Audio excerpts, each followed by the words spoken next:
Salut à tous, c'est Florian d'IT Connect, bienvenue dans cette vidéo. Nous allons continuer à travailler avec un serveur de messagerie Exchange Server 2019 et cette fois-ci nous allons apprendre à le sécuriser par l'intermédiaire du pare-feu collaboratif CrowdSec que je vous ai déjà présenté dans d'autres vidéos. Donc quel va être l'intérêt de mettre en place CrowdSec sur un serveur Exchange, ou en l'occurrence un serveur sous Windows Server? Eh bien on va pouvoir se protéger contre diverses attaques, des attaques courantes et des attaques un petit peu plus spécifiques. Par exemple, on va pouvoir bloquer les attaques de type brute force sur le portail d'administration d'Exchange, mais également sur le webmail d'Exchange, donc sur le fameux OWA. Et on va aussi pouvoir se protéger contre des attaques un petit peu plus spécifiques qui vont cibler des CVE particulières, comme par exemple la dernière vulnérabilité qui est sortie au niveau d'Exchange, la faille proxy not shell. Donc CrowdSec va être capable, en analysant les logs, notamment au niveau du serveur de ZIS, puisque Exchange s'appuie sur un serveur de ZIS pour tout ce qui va être les interfaces d'administration, eh bien il va pouvoir détecter les requêtes malveillantes, que ce soit du brute force, tentative d'exploitation d'une vulnérabilité, un scan à partir d'un scanner web type Nikto, etc. Ça peut vraiment être un outil très intéressant à mettre en place, d'autant plus que le serveur Exchange, de par sa fonction, est amené à être exposé sur Internet. Donc on peut l'exposer de différentes manières, avec un reverse proxy ou non, avec aussi un pare-feu qui sera là pour lui aussi faire de l'analyse de flux. Il y a différents cas de figure. Mais dans tous les cas, il va forcément y avoir des connexions vers l'extérieur pour envoyer les mails, pour recevoir les mails, et aussi, comme je le disais, bien éventuellement l'accès au webmail et à l'interface d'administration, même si pour cette interface-là, on préférera la réserver pour des accès depuis un VLAN spécifique si l'on fait les choses correctement. Alors nous allons voir comment mettre en place CrowdSec sur Windows Server, qui est désormais disponible en version stable, l'agent CrowdSec, et puis après on fera quelques petits tests pour voir comment ça réagit une fois que l'on aura correctement configuré l'agent CrowdSec. Alors si le programme vous plaît, n'hésitez pas à vous abonner si ce n'est pas déjà fait, et à passer à la suite de cette vidéo. Nous allons commencer par installer l'agent CrowdSec. Donc pour cela on va se rendre sur le GitHub officiel, où l'on va pouvoir trouver un package MSI d'installation pour Windows qui est relativement léger. On va l'installer. Donc là l'installation elle se fait vraiment très simplement. En fait c'est quelques clics là, honnêtement. Donc ça va installer l'agent CrowdSec avec la collection Windows par défaut. Ça va faire l'inscription au niveau de l'API centrale de CrowdSec. Et ça va aussi créer le service CrowdSec, puisqu'il y a un service Windows qui sera généré à l'occasion. Donc une fois que l'installation est finie, voilà, on voit que c'est relativement rapide, on a accès par l'intermédiaire de la ligne de commande à CSCLI. Donc ça c'est vraiment le command line de CrowdSec. On peut faire par exemple un CSCLI collection list pour lister les collections en place, et ici nous pouvons voir que l'on a uniquement la collection Windows pour le moment. On peut également lister les bouncers. Donc avec un bouncer list, on voit ici que c'est vide et c'est normal. Je vous rappelle que CrowdSec a les collections et des scénarios pour pouvoir détecter les attaques, mais pour pouvoir bloquer les adresses IP malveillantes, il a besoin de ce que l'on appelle un bouncer. En l'occurrence, ici sur Windows, ce sera un bouncer qui va agir sur le pare-feu de Windows.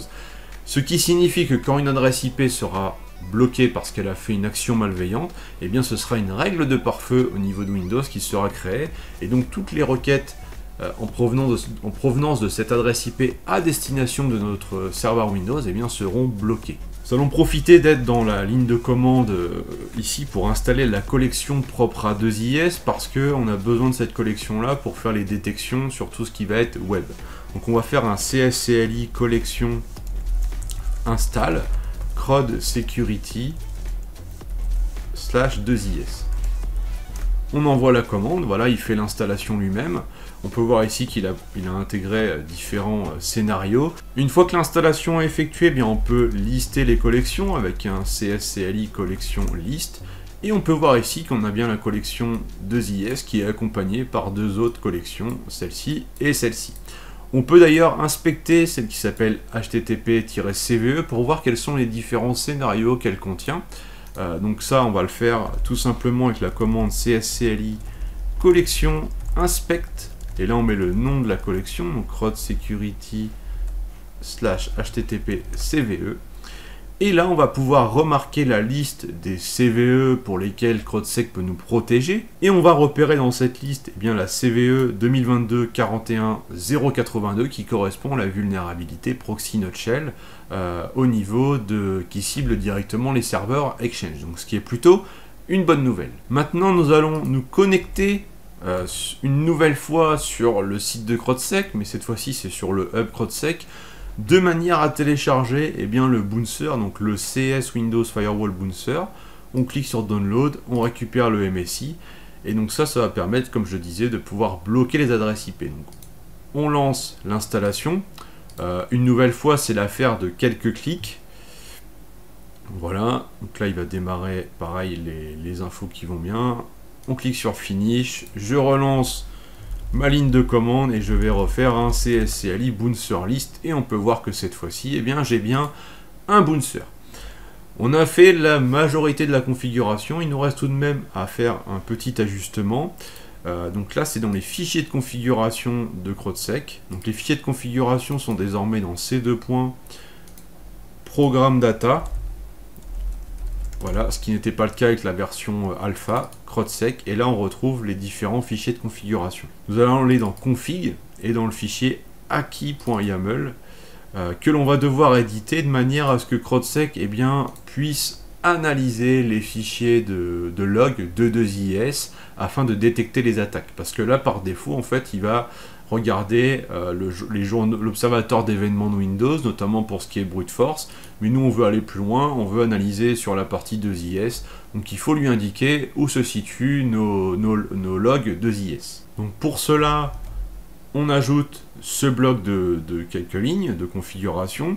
Le fait d'utiliser Use Time Machine sur vrai est intéressant parce qu'en fait 2IS il n'écrit pas les logs en temps réel, il les écrit toutes les minutes, ce qui fait qu'il y aura forcément un décalage entre le moment où l'action s'est réellement déroulée et le moment où CrowdSec va analyser les logs. Donc le fait d'utiliser ça permet que CrowdSec se base vraiment sur le temps, sur l'heure, la date et heure réelle pour faire une analyse cohérente et éviter les faux positifs.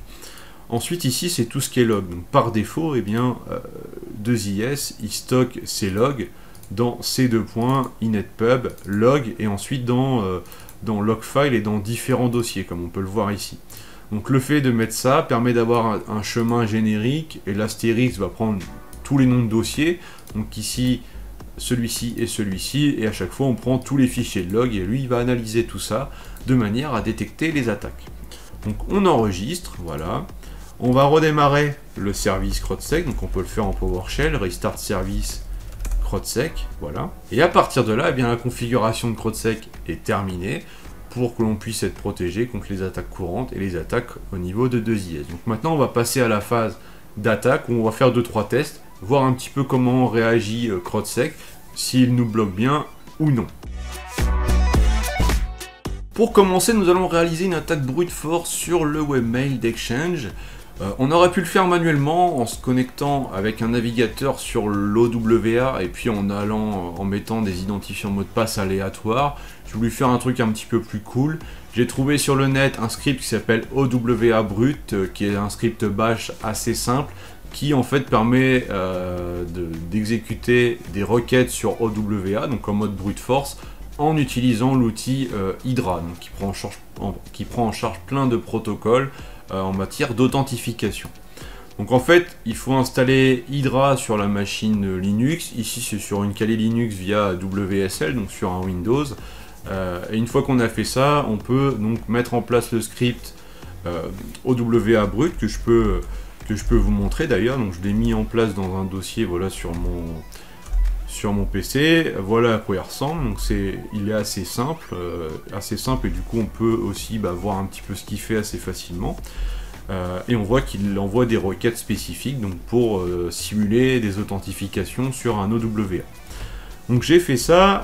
Ce que j'ai fait aussi, donc c'est une liste d'utilisateurs user.txt avec quelques adresses mail bidons. C'est celle-là que j'ai envie de cibler dans mon attaque. J'ai fait la même chose avec un fichier password qui lui contient quelques mots de passe. L'idée c'est d'utiliser tout ça, de pour cibler mon OWA et voir si j'arrive à réaliser une attaque et surtout voir si CrowdSec me bloque. Donc je vais me positionner dans le dossier où il y a OWA brut et je vais donc exécuter le script en ciblant donc mail.domain.fr. Ici ce sera donc moi mon OWA comme ceci, voilà. Ensuite je mets le fichier utilisateur et le fichier mot de passe. Donc j'envoie ça. Et là, il va tester les différentes combinaisons, comme on peut le voir ici. Donc il est en train de tester à chaque fois chaque utilisateur avec chaque mot de passe en fonction des informations que je lui ai fournies. Donc voilà, on a fait ici des premières tentatives. Du coup, vu que j'ai fait ça, je vais pouvoir retourner sur mon serveur Exchange, regarder au niveau de CrowdSec si je suis bloqué ou non. Je vais faire un CSCLI décision list. Et là, je vais voir que, effectivement, il y a une adresse IP qui est bannie, c'est bien mon adresse IP, et elle a été bannie pour une raison très simple, c'est Windows-BF, donc c'est du brute force. Donc là, mon IP, elle est bannie, je ne peux plus accéder au webmail d'Exchange parce que j'ai fait une attaque brute force et je suis un méchant. Maintenant, nous allons passer au deuxième exemple, mais avant cela, on va faire un CSCLI décision